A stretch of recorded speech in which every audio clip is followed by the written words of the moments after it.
Very good afternoon, very good morning, very good evening. And it's really a pleasure for me to join this important gathering. And thanks, of course, to you and DRR for inviting me. And since we are still in the mood of New Year, let me also wish everyone here a very happy New Year. And I also hope that everyone's New Year resolution will be accomplished. So let me share here what the experience we have dealing with this disaster and also COVID-19. I will be speaking from the perspective of local governments. I hope my slide is shown here.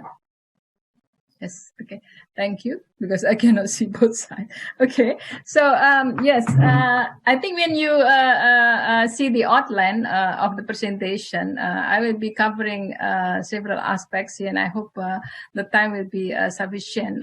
So I will be speaking a little bit about solidarity, and also the second part is about UCLG Decalogue from the COVID-19 aftermath, and practices from local governments on the COVID-19 recovery initiatives. There are so many case studies that have been collected, also have been shared. And then 4 and 5 related to recommendations and the way forward towards a new adaptive era. And then in the next slides, basically when we see, if you are very familiar with the Japanese character of crisis, it has two Japanese letters or Chinese letters. One is showing a danger, and the other one is opportunity. So I'll be speaking here, despite this crisis, there are huge opportunities. So I'll be speaking more about what local governments have been doing in facing this COVID-19 pandemic, as well as some of the lessons learned that we can take from those initiatives. So what in the slides show that during this COVID-19, the solidarity of local governments and cities have been very high. I think this is quite interesting. A lot of cities also provide donations. When you look at these slides, that came from a city of Xi'an to Iriga, they said that a friend in need is a friend indeed. So the mayors also do not feel that they are alone. And what the role of UCLG ASPAC here is that we match between cities and local governments that can provide offers or support, and match with cities or local government that require support. So in the next slide here, we have been also collecting several case studies, document smart practices, and facilitate dialogues, not only among local governments and cities, but also different stakeholders. That's also include bridging local governments and central governments, because we see during these situations, you really need to have decisions that are quick and also, of course, that are appropriate and can also be understood by the people, especially since COVID-19 really affecting people. So the communication tool has also become quite important aspects to see. So we also develop what we call it a quick guide or lessons learned. Of course, it can be accessible in our website. And also conducted various discussion forums. I think more than 30 we have conducted. And also we conducted sessions that link between COVID-19 and SDGs. And we have seen very strongly on that aspects. So in the next slide here, in a UCLG Decalogue on the COVID-19 aftermath, what the message that come from the mayors basically are very clear. We have the opportunity to not return to the previous normality. And I think this is a good chance and good opportunity to looking at also in the way we want to design our cities, we want to design our society, and also, of course, see the brighter future. So in these 10 recommendations, there are several aspects that come out. Guaranteeing public services, financial support packages, models for global consumption production, and worldwide Green Deal, and etc.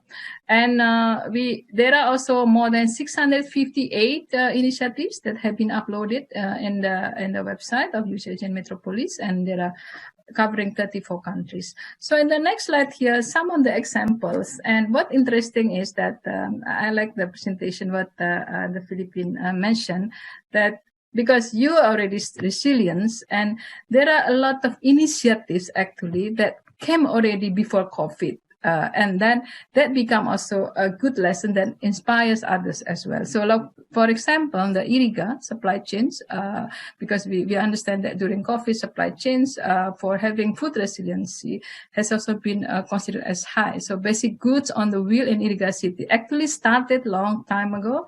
I mean, because the city faced a lot of typhoons, and this has been also conducted during this COVID-19 and has inspired many other cities. So set up the kitchen, entire kitchen in Patiala, India, as well as economic and stimulus packets, safety net programs in Jeonju City in Korea that also inspires others and also has been mentioned by the president of South Korea.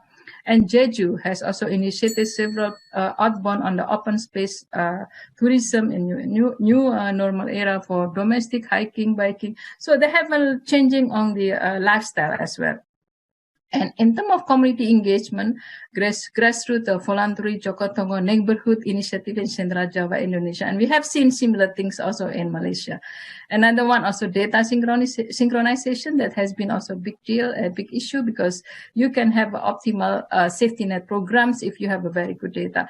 And another one that's shifting also the way local governments do, and they also take this as opportunity, is transforming into from traditional market into online base, especially small medium enterprises that have also employed a lot of women, and in Indonesian case, less than 10% actually SMEs have connected to digital markets. So that's the opportunity, and many cities, and we have also public space project that connect digital market on that, working with the farmers. So in the next slide, here in terms of local initiatives to recover from the pandemic, we have also transforming the transport sector to be more environmentally friendly in the aftermath of the COVID-19. But maybe gentleman from Philippines also can correct me that Manila is now building the biggest bicycle lane in the city. I think this is great opportunity, and also Jakarta is expanding the bicycle lane as well, because we see transformation as the result of the COVID-19.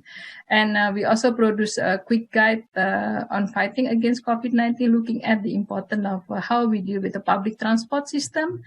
And in the next slide, the post-disaster and COVID-19 recovery initiative, this is a case of Palu City. If you're very familiar with this case of Palu, was hit by major natural disasters, a quake, tsunami, and liquefaction in 2018. And with support of this local government association in France, we launched a solidarity call for Build Back Better, and also focusing on the recovery phase, such as using learning, building public facilities, and supporting and others.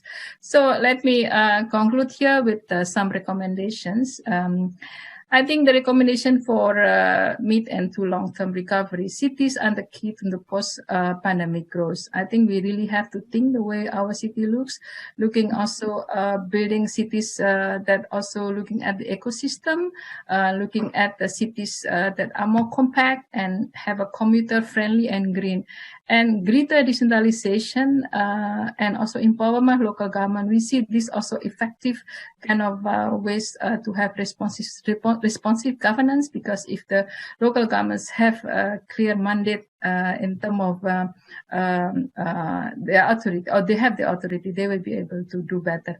So in the last slide, takeaways, partnerships and collaboration. And I think in these situations, local governments cannot do alone. We need to mobilize resources beyond the local government's budget, and we really have to be creative on this. And to build back better, I think is if we want to win, or we want to win in these conditions, potential losers and winners will depend very much on how quickly we can adapt in the new adaptive era, a condition where we will live with the existence of COVID-19.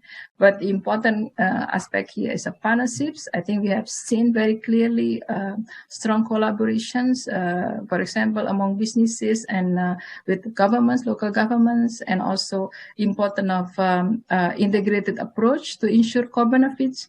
And I think I also want to repeat what the World Bank speaker mentioned, that to build resiliency, you really need to invest in building infrastructure system that only costs 3% extra of overall investment needs. So thank you very much for your attention. Thank you.